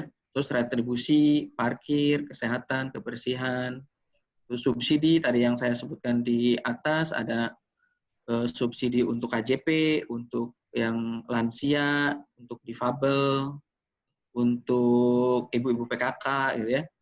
Nah, terus juga belanja pembangunan, jadi belanja infrastruktur dan lain-lain. Nah, terus belanja rutin yang kecil-kecil, kita ada e-order, seperti Bukalapaknya lah gitu ya di e-commerce. Nah, kita Pemprov punya e-order. Jadi para pegawai Pemprov ketika ada meeting itu kalau mau pesan makanan ini melalui e-order. Nah, nanti kayak nasi Padang, warung Tegal segala macam itu Bukalapak di e-order itu. Jadi tinggal pilih, terus setelah itu nanti para UKM itu akan menjadi anggota dari e-order itu. Dan pembayarannya bisa langsung, kalau dulu kan menunggu. Oke, next. Nah, ini penerapan elektronifikasi ekosistemnya. Jadi ada electronic banking, ada cash management, ATM di kelurahan-kelurahan, terus ada SIMDA, SIMPAD, gitu ya. Terus pajak, ada tadi ISAMSAT, IKIR. Jadi IKIR kalau mau KIR itu bisa pesan dulu online, setelah itu dapat notifikasi kapan harus datang ke sana. Terus hanya membutuhkan waktu 10 menit, KIR itu udah selesai. Lain dengan yang terdahulu, datang ke sana kadang-kadang lama antri nunggunya karena queuing-nya itu nggak jelas itu. Nah, sekarang queuing-nya jelas sehingga itu bisa proses IKIR itu bisa cepat. Terus SP2D online, RSUD di layanan pemerintah, rusun. Jadi di swasta tadi kita sebutin ada di Ancol, di Ragunan, di Monas. Terus ada Digital Island, kita di Kepulauan Seribu, kita ada Jack Grosir, di situ ada edisi, ada QR, dan lain sebagainya, sehingga masyarakat yang ada di Kepulauan Seribu bisa mendapatkan harga yang sama dengan di Jakarta. Kalau dulu itu harganya berbeda. Nah, ini saya sering dengan istrinya Pak Fajar naik perahu nih ke sana, lihat Jack Grosir ya. Ya. Terus di transportasi ada kita Jaklingko, MRT, LRT itu semua kita support, sehingga untuk Jackcard itu menjadi nomor 4 pengguna terbesar e-money di Indonesia di antara bank-bank besar. Terus yang UKM kita ada e-order, ada Jack Warung, ada agen Bank DKI. Terus next.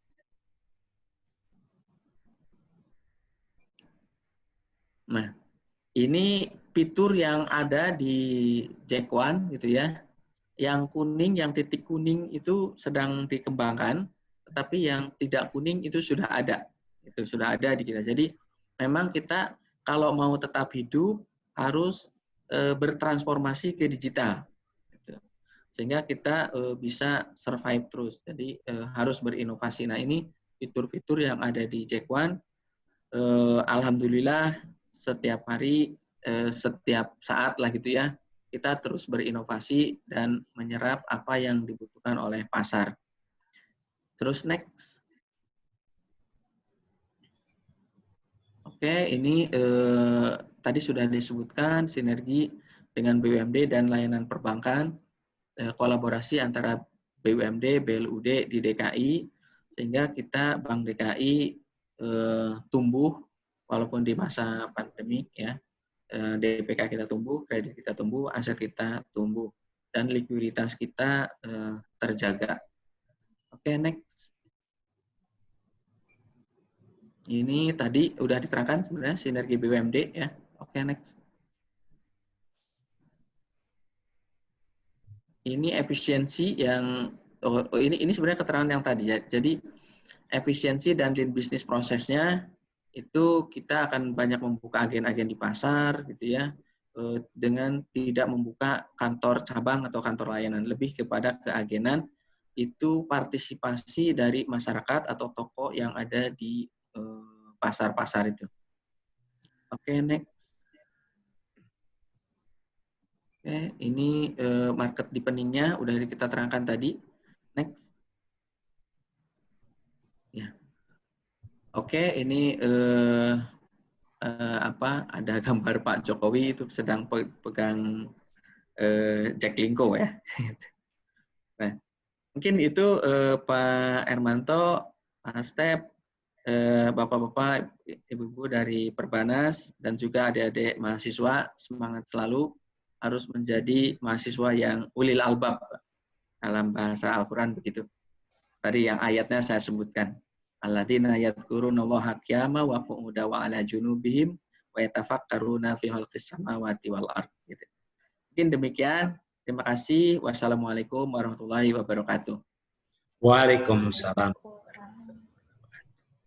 Bapak Ibu yang saya hormati, bagaimana nih tepuk tangan dulu untuk Pak Fajar dan Pak Babai. Jadi sebagai praktisi paparan Pak Fajar dan Pak Babai itu sepertinya full of scientific tradition gitu ya, dari mulai konsep sampai dengan fakta-fakta empiris gitu. Jadi bisa dilihat tadi bahwa digital banking itu sepertinya sebagai sebuah keniscayaan dan barangkali sebagai sebuah kebutuhan dasar. Oleh karenanya mungkin teorinya Abraham Maslow diubah itu ya. Jadi basic need-nya tidak hanya makan, minum, dan rumah, tapi digital banking itu sudah merupakan kebutuhan dasar. Jadi tadi juga disebutkan adalah inovasi, dan Pak Fajar tadi juga menyampaikan bahwa financial technology itu tidak hanya mengganggu, tapi juga mempengaruhi kehidupan banking kita. Tapi Pak Fajar tadi menyampaikan bahwa kolaborasi menjadi lebih dominan daripada itu. Jadi kolaborasi dengan fintech. Oleh karenanya barangkali nanti perbankan Indonesia itu bukan hanya sebagai lembaga yang trust and be trusted gitu ya, tapi full touch of teknologi ya. Jadi kalau bank yang tidak ada sentuhan teknologi secara kental itu mungkin akan left behind gitu kira-kira. Jadi kita dibatasi ini sudah hampir jam, kalau dalam jadwal itu 5:30 itu. Dan nanti maghribnya kan sekitar jam 6. Pak Step mungkin izin kepada para peserta kalau misalnya ada yang mau memberikan pertanyaan secara langsung boleh memanfaatkan feature raise hand. Mungkin Bapak dan Ibu sebelum kita beralih ke pertanyaan yang sudah ada di chat room, silakan bagi Bapak dan Ibu yang ingin bertanya langsung kepada para pembicara kita boleh memanfaatkan feature raise hand. Iya. Kalau tidak, oh sudah ada 2 orang Pak Step yang raise hand. Iya. Jadi ini yang bagaimana Pak? Yang Pak raise hand dulu atau gimana Bu? Yang raise hand dulu kali ya Pak. Ya. Jadi nggak terlihat dari ini pokoknya. Oh, sudah Pak. Dari ya. Yang pertama mungkin dari Bapak Dr. Billy Joseph kepada Bapak Dr. Billy Joseph kami persilahkan. Kemudian yang kedua nanti dari Bapak Kokot BS dari Bank Victoria. Kami persilahkan. Oke, terima kasih. Selamat sore semua. Pertanyaan saya ke Bapak-Bapak Pak Ahmad dan Bapak Babay. Itu yang Pak Ahmad saya sudah chat yang di sebelumnya. Pak, saya Billy Joseph, saya juga dosen dan praktisi perbankan. Pertama yang mengenai apa yang paparan Bapak, jadi saya ingin langsung aja bahwa sejauh mana untuk bank Bapak, jadi memberitahukan bahwa kemajuan digital sudah pasti mengurangi penambahan pegawai ke depannya. Artinya berarti kuantitas itu sudah pasti. Kita pasti di era perbankan sudah harus paham. Berarti yang tersisa adalah mereka yang profitable atau yang memberikan cash flow ke perusahaan atau bank Bapak. Keseluruhan overall perbankan, tapi saya spesifik ke Bank Victoria Bapak. Yang kedua ke Pak Babay nih. Terima kasih Pak Babay, saya sudah bisa bertemu secara virtual juga dengan Pak Babay. Terkait kemajuan digital juga. Kalau yang kita mengetahui, adanya rating kredit, apakah sekarang kemajuan sudah disesuaikan mengenai rating kredit korporasi dikaitkan penggunaan digital, termasuk artificial intelligence. Karena pasti kita kan mengetahui dari sisi perbankan harus terpenuhi secara prudent dan risk management yang terkait. Terima kasih kepada Pak Ahmad Fajar dan Pak Babay, terima kasih, dan kepada Pak Perbanas saya diberikan kesempatan. Terima kasih, selamat sore. Baik, mungkin kita langsung ke penanya yang kedua, mungkin Pak Step ya, Pak Kokot dari Bank Victoria, kami persilakan. Selamat sore, Assalamualaikum warahmatullahi wabarakatuh. Waalaikumsalam. Saya justru akan nanya ke Om Farid, saya nggak berani nanya ke Pak Fajar. Beliau di root saya, jadi nggak berani saya. Saya langsung ke Om Farid aja. Assalamualaikum Om Farid. Beliau ini teman kuliah saya. Ada beberapa pertanyaan yang saya mau tanyakan terkait dengan perkembangan di Bank DKI atas adanya pandemi COVID ini. Yang pertama adalah kira-kira berapa besar kontraksi dari balance sheet di Bank DKI atas adanya pandemi ini terkait dengan utamanya masalah perkreditan. Yang kedua, terkait dengan digitalisasi ini, pasti investasi yang dilakukan atau seberapa besar investasi yang mesti dikeluarkan yang sudah dikeluarkan oleh Bank DKI selama ini untuk digitalisasi, kemudian efek terhadap profit loss dari Bank DKI kira-kira berapa persen dan berapa lama BEP yang bisa dicapai. Dan apakah kemudian jika semuanya bank digital semua, apakah bank-bank ini, terutama yang bank-bank menengah ke bawah ya, menengah, yang buku 1, buku 2, apakah juga akan kebagian share kalau asumsinya semua bank kemudian digital? share-nya, karena share ke terhadap third party fund, itu kan akan berdampak kepada fee kita, fee masing-masing bank. Nah, ini kira-kira bagaimana pendapat Komparet atas hal itu? Terima kasih. Baik, jadi langsung direspon ya Pak Fajar dan Pak Babai. Silakan Pak. Baik, wah, ini jauh-jauh dari Surabaya, Pak Dr. Billy Yosef. Terima kasih atas ininya. Saya tadi sebenarnya udah tuliskan. Ini Pak, saya sedikit sampaikan. Saya tuh waktu kerja tuh kerjaan saya pas kebetulan suruh cuci piring, nggak enak gitu. Jadi saya tahun 1998 saya suruh masuk Bank Tiara, benerin ini. Kemudian tahun 2001 bareng-bareng ikut BII supaya ruwet itu di masalah waktu masih ada rekapitalisasi, agak ruwet di masalah bonds-nya dan sebagainya, derivatif. Kemudian tiba-tiba malam-malam jam 3 pagi ditelepon Pak Agus melalui Pak Wayan Agus Marta SS, besok kamu bantu-bantu Mariono ya. Ternyata pagi harinya, pagi-pagi saya udah di sebelahnya Menteri Keuangan ada Gubernur BI Pak Budiono diumumkan hari ini Bank Senturi ditutup.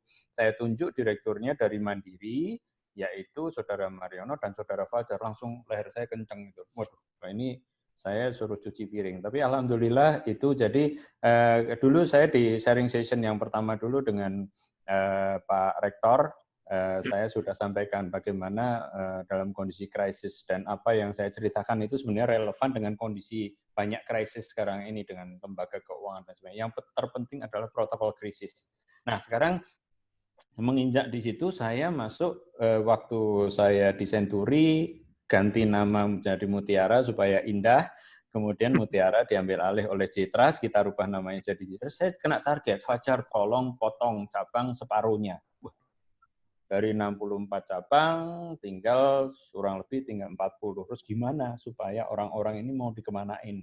Tapi mau nggak mau kita harus deketin itu dari serikat pekerja dan sebagainya. Kita harus lakukan pengertian. Sekarang zamannya kompetisi. Maka dalam hal kompetisi, Anda harus punya kompetensi.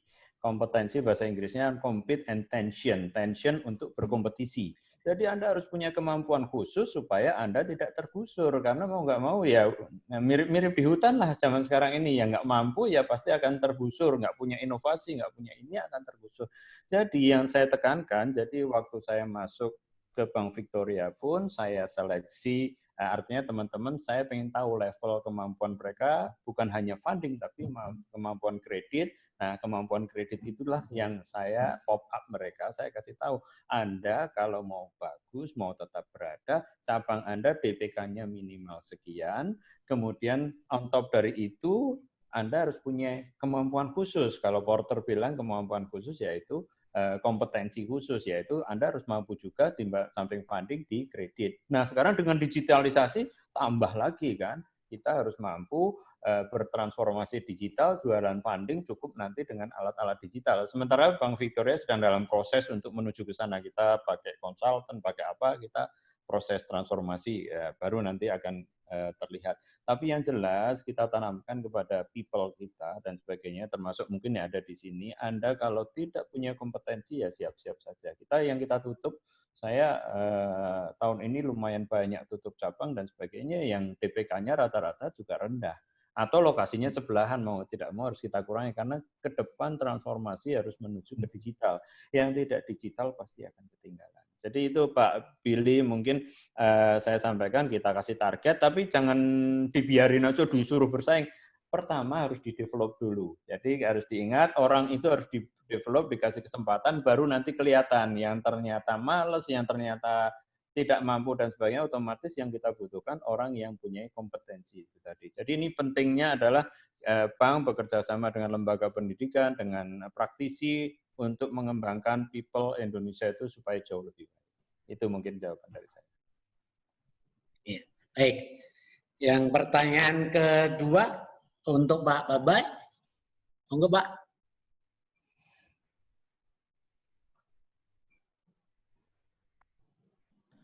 Terima kasih Pak Billy. Jadi kalau untuk rating ya, yang untuk nasabah-nasabah korporasi itu memang ada pergeseran teknologi, tetapi tidak terlalu digitalisasi kalau yang untuk korporasi, karena nasabah korporasi itu nggak banyak jumlahnya, jadi sedikit lah gitu ya. Yang banyak kita melakukan digitalisasi itu untuk mass market, jadi nasabah-nasabah yang perorangan umum atau UMKM itu, terus sama nasabah-nasabah mikro. Nah itu yang kita bertransformasi menggunakan digital. Kalau yang untuk nasabah korporasi itu belum banyak kita lakukan karena memang kebutuhannya juga tidak seperti yang digitalisasi di mass market. Nah, sekarang misalkan di Bank DKI sudah mengembangkan buka deposito, buka tabungan itu bisa lewat online gitu. Jadi dan tidak harus membuka rekening melalui Jack One, itu tidak harus membuka rekening. Yang penting Bapak Ibu punya KTP, punya HP, itu aja. Gitu. Nah itu sudah bisa buka rekening. Terus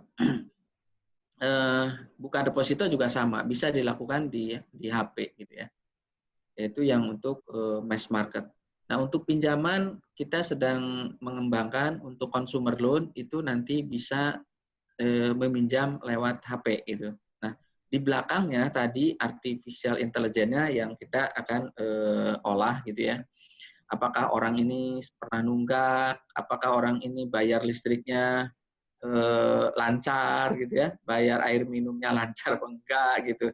Nah dari data-data yang ada kita olah, nanti ada kesimpulan bahwa oh kalau misalkan orang itu bayar listriknya lancar, bayar PAM-nya lancar, bayar Telkomnya lancar gitu ya, kita merating dia A misalnya gitu. Nah, sehingga layaklah dia untuk mendapatkan kredit sebesar berapa. Nah, itu sedang kita kembangkan. Dalam waktu ini, dalam waktu tahun ini, itu insya Allah kita sudah jadi mengembangkan itu untuk yang consumer gitu, dengan artificial intelligence yang di belakangnya. Terus mengenai pandemik ini berpengaruh enggak terhadap perbankan atau Bank DKI? Yang pasti ke semua sektor, baik perbankan maupun non perbankan, pandemik ini berpengaruh. Gitu ya. Nah, seberapa jauh pengaruhnya? Misalkan penerimaan Pemprov itu menurun. Di semua provinsi penerimaan itu kan menurun, pajak itu menurun. Otomatis uang yang disimpan di bank-bank juga ada yang mengalami penurunan. Tetapi di sisi lain ada industri yang tetap tumbuh. Gitu. Kita harus bisa menutupi industri ataupun DPK yang menurun dengan industri yang DPK-nya naik, sehingga kesimpulannya ataupun hasilnya Bank DKI masih tetap tumbuh dari sisi DPK maupun kredit dengan angka 9%, termasuk asetnya juga tumbuh year on year. Nah, itu seperti itu karena tadi ya kita sebagai orang berpancasila, satu ketuhanan yang Maha Esa. Ketuhanan yang Maha Esa itu mengajarkan kita selalu optimis. Dalam bahasa Al-Qur'annya, innamal usri yusra, fa innamal usri yusra. Jadi di balik kesulitan itu ada kemudahan. Bahkan Tuhan mengulanginya lagi dengan kata-kata fa itu sesungguhnya gitu ya. Fa innamal usri yusra, sesungguhnya di dalam kesulitan ada kemudahan. Nah, kita ada kesulitan tapi sebenarnya ada kemudahan gitu. Sehingga harus optimis. Terus lagi digitalisasi tadi sudah ya. Terus kontraksi sudah. Rasanya investasi, sudah semua, Pak. Investasi berapa persen BEP tadi, Pak? Oh, investasi di mananya, Pak? Ya. Sepertinya Bang mau menimba pengalaman di Bank DKI. Nah, dari sisi investasi digitalnya begitu ya? Iya betul. Ya. BEP-nya tadi kira-kira. BEP-nya. Itu per produk ada sih, cuma saya tidak hafal gitu ya. Karena misalkan untuk mengembangkan Jack One RT/RW itu kan ada vendornya. Terus untuk mengembangkan tadi Digital Island ada, untuk mengembangkan community pasar gitu ya, untuk keagenan itu ada yang jelas kita menghitung memang antara investasi dengan pendapatan atau dengan profit itu dengan cermat lah gitu ya, dari terhadap semua investasi yang kita keluarkan. Jadi kita lihat Bank DKI dari tahun 2015, 2016, 2017, 2018 itu dari sisi profit selalu tumbuh dengan bagus ya. Nah, di tahun ini karena ada pandemi, nah mungkin ada koreksi, tapi kita tetap optimis bahwa kita dari sisi pertumbuhan kredit, pertumbuhan DPK, aset, semuanya tumbuh. Seperti itu. Ya. Baik. Terima kasih. Berikutnya kan dari chat, Bu Sisil bisa Pak Step, sepertinya kalau dari chat, kalau melihat waktu yang ada sebentar lagi sudah masuk maghrib nih Pak waktunya. Iya, betul, jadi betul. Mohon maaf mungkin bisa disimpulkan Pak Step untuk hasil diskusi kita pada hari ini. Iya, baik. Jadi mohon maaf Bapak Ibu yang tadi sudah chat, nanti bagaimana disampaikan tadi, karena kita tidak menyalahkan maghribnya, mungkin kita nanti kalau menyalahkan lebih awal gitu Bu, supaya betul, spend waktunya itu bisa agak longgar gitu.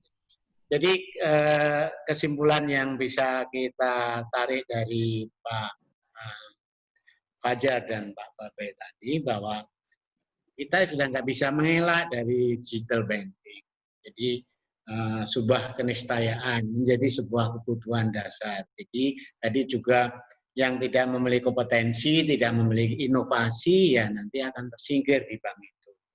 Dan saya juga melihat tadi pentingnya berkolaborasi antara perbankan dan financial technology entity. Jadi sebuah entitas fintech. Dan juga dituntut perbankan itu ada melakukan inovasi-inovasi. Jadi saya melihat tadi bahwa paparannya dari konsep sampai bisnis proses modelnya sampai fakta empiris yang dijelaskan oleh Pak Babai tadi cukup jelas dan menasihati kita semua agar kita menempatkan digital banking menjadi sebuah kebutuhan dasar untuk kehidupan kita di masa yang akan datang. Dan semoga nanti pandemi kita segera berakhir, dan tadi sudah disiapkan juga oleh Pak Fajar bahwa pandemi atau COVID-19 akan berakhir dan kita akan memasuki digital banking yang new normal. Ya, normalnya seperti apa tadi sudah disampaikan. Saya kembalikan kepada Ibu Cici, ya Ibu Sisilia, nanti Pak Rektor yang akan menutup sepertinya. Nanti Bu Cici. Baik, terima kasih kepada para pembicara dan kepada moderator kita. Mungkin sebelum acaranya ditutup, kami mohon kesediaan Bapak Profesor Hermanto Siregar selaku Rektor Perbanas Institut untuk menutup acara ini. Kepada Bapak Profesor Hermanto Siregar, kami persilahkan. Terima kasih Mbak Cici. Luar biasa ya penyampaian dari Pak Fajar dan Pak Babai Farid ya. Kita belajar banyak sekali. Tadi Pak Step bilang dari kerangka konsep lengkap, kemudian implementasi didukung berbagai fakta empiris gitu. Jadi saya mengikuti lengkap dari awal sampai diskusinya juga. Nggak kebayang kalau misalnya sejak 3-5 tahun terakhir yang lalu tidak kita mulai adanya digitalisasi, pandemi ini barangkali dampaknya udah amat sangat luar biasa juga buruknya ya atau parahnya terhadap ekonomi dan perbankan kita. Untungnya berbagai bank termasuk Bank Victoria, Bank DKI dan yang lainnya yang besar-besar juga sudah memulai itu, sudah menggunakan digital teknologi ya.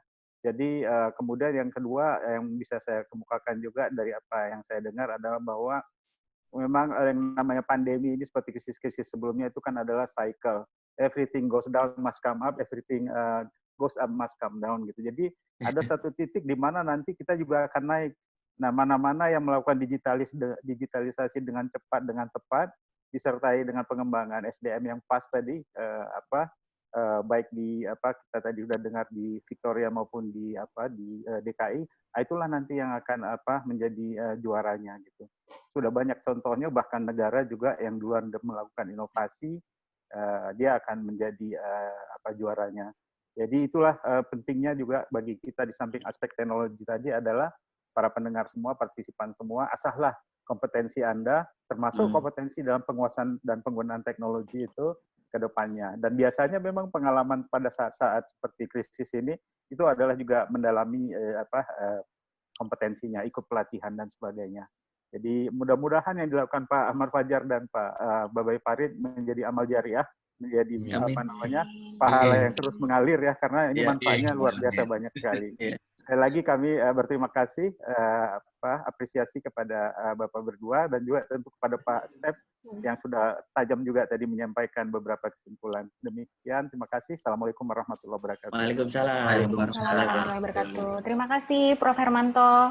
Baik, Bapak dan Ibu para peserta, kemudian ada dua narasumber kita yang sangat luar biasa. Hari ini ada Pak Ahmad Fajar dari Bank Victoria dan Bapak Babai Farid Wasdi dari Bank DKI, serta moderator kita hari ini Bapak Dr. Step Subanija.